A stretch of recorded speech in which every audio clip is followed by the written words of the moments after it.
Welcome again to FRIDLEY Minnocco.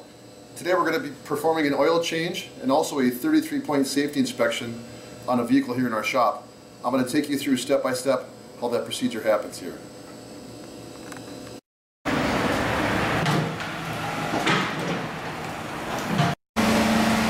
Now that the vehicle is in the shop, the next step in the process is to check the dash for any lights that could be on.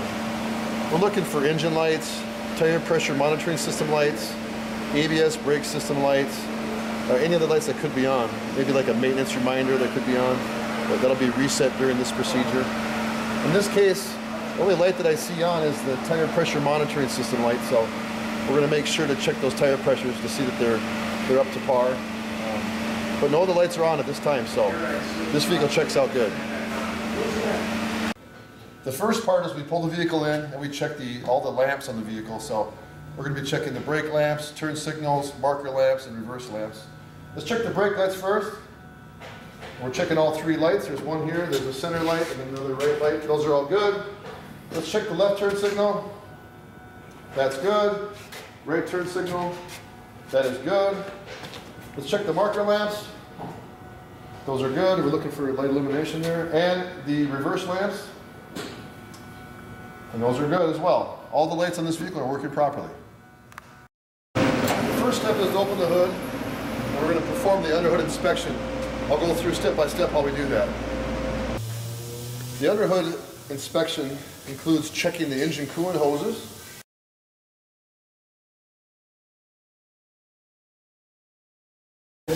We open up the air box and check the condition of the air filter.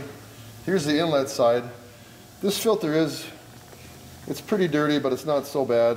It's probably like a 5 out of 10 on a scale of 1 to 10. We also take a light and shine through it. You can see light pretty good through the filter.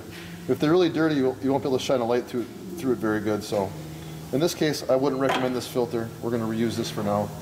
Maybe the next oil change it'll be needed, but not yet. We'll reinstall that.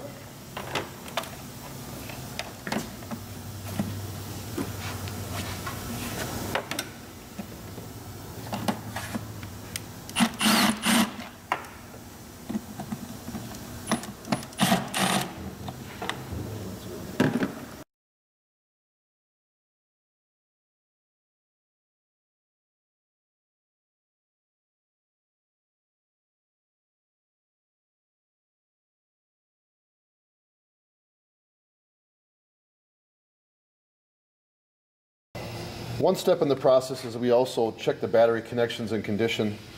This battery looks to be probably an original battery just based on the age. There is some corrosion on top here.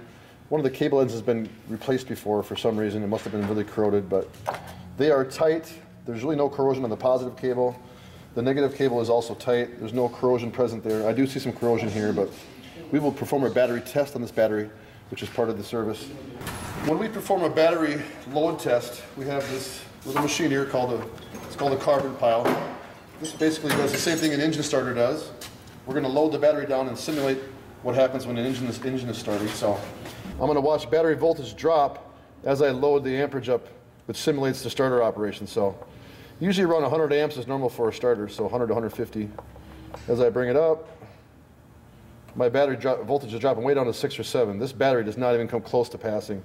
It should remain about 10.5 to 11 volts under this load. So this battery is definitely weak and needs to be replaced. Another thing we're going to check is just for any kind of visual leaks we see on the top side. I'm looking for leaks on the valve cover, which would be engine oil. I'm also checking just for wetness around the engine block, thermostat area, coolant hoses, looking at the AC compressor. I don't see anything really wet around here anywhere. So one indication of a leak is if I'd had a low fluid level somewhere. In this case, all the fluid levels were full, so I'm really not expecting to see a leak, but we need to check anyway. So this vehicle's in good shape. The next step is raising the vehicle into the air. At about the mid-level, we're going to check tire condition and tire pressure. So we're going to do that now.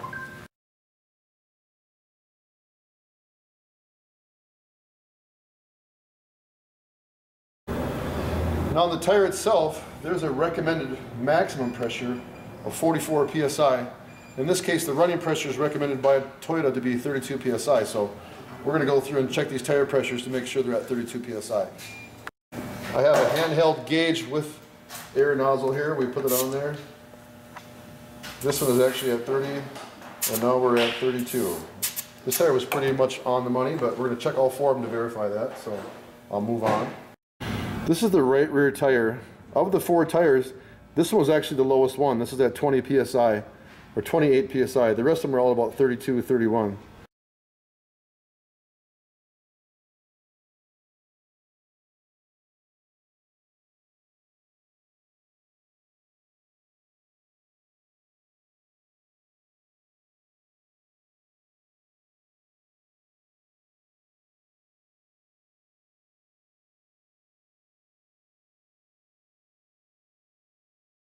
So now that the oil change is done, the filter's been changed, the oil's been dropped, I'm going to do the undercar inspection.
Now that I've filled the car with the correct capacity of oil, I need to run it to fill the oil filter full of oil and then recheck the level. So one of the last parts of the job is to kind of go through and do a quality control inspection of the vehicle. I'm going to check the oil level, which I use a dipstick for. I look at the marks on there. It's actually right to the full mark, so that's good. I'm going to go through and check all the caps that I had off earlier to make sure none of them are loose. In this case, the coolant cap, that's good. The reservoir cap for the coolant is good. Power steering cap is on. Air filter box is bolted down nice. The brake fluid reservoir cap is on tight. So just going to recheck all that stuff. Also check the oil filter cap. You know, leaving any of these caps off could cause some damage or some issues, so I want to make sure we double check all that stuff. I also did check the drain plug for tightness, and I also checked it for leaks, so that's basically about it for the oil change today. So.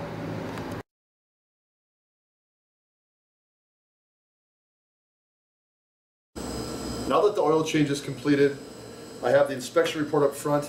I'm going to review that with the customer and write an estimate for the repairs that are needed on this vehicle. And that's about it today.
Again, this is Mike from FRIDLEY Minnocco. We're on the corner of 65 and Osborne in FRIDLEY.